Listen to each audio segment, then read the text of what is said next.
Number 1. Make your own reusable sanding block. Here's how to make your own reusable sanding blocks. Cut 6 blocks from scrap 3/4 in plywood for each sandpaper grit you commonly use. Make them 2-1/2 inches x 4-3/4 inches. Spray adhesive on both a square of cork tile and each block. Stick a block to the cork and cut the cork flush with a utility knife. Then spray adhesive on a sheet of sandpaper and stick it on each block cork side down as shown. Cut the sandpaper flush with the cork and label each block. Number 2. Important table saw safety. When you're cross-cutting on a table saw, set the cut length with a block clamp to the fence. Don't ever use the fence directly to avoid getting a board kicked back right at you. Instead, clamp a block of wood to the fence before the blade. Then the end of the board will be free of the fence during and after the cut. If you make a block that's exactly 1 inch thick, you can set the fence scale at 1 inch greater than the length you're after. No tricky fractions involved. Number 3. Use stair gauges as a crosscut guide. Stair gauges are usually used to lay out stair jacks. You clamp them to a carpenter's square to match the rise and run of a stair jack and then mark the notches. But if you put them both on the same tongue of a carpenter's square, the combination makes a great crosscut guide for circular saws. Number 4. Versatile and inexpensive. Pick up a pair for less than $5 at any hardware store or home center. Clamp the square in place so it won't slide around while you're cutting. You wouldn't like that one bit.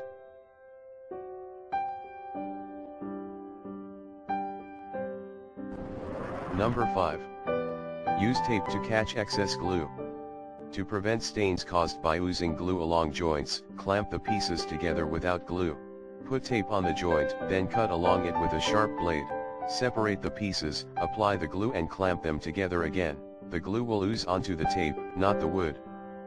Peel off the tape before the glue dries.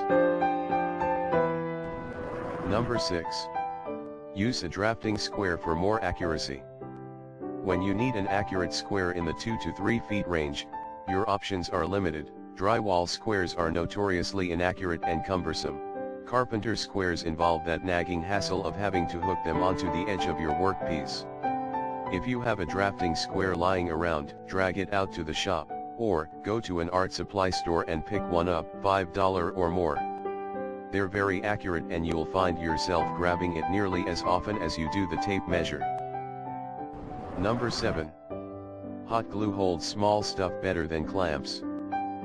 When you have to cut, shape, file, sand or finish something small, reach for your hot glue gun and glue the piece to a pedestal stick.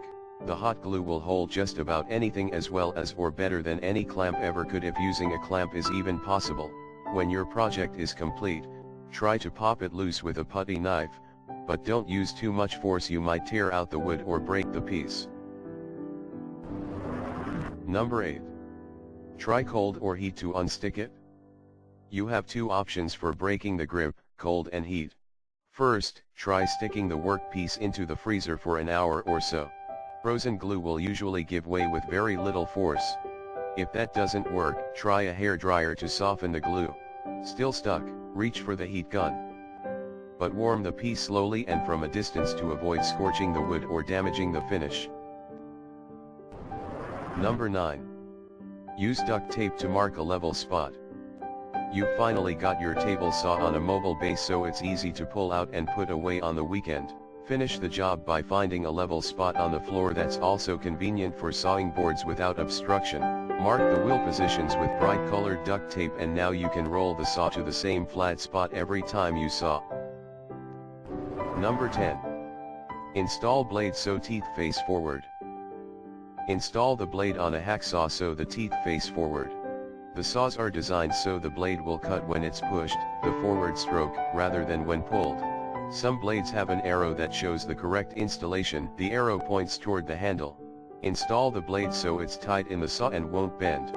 When you do a lot of cutting, the blade will heat up and expand, so be sure to tighten it if it starts to bend.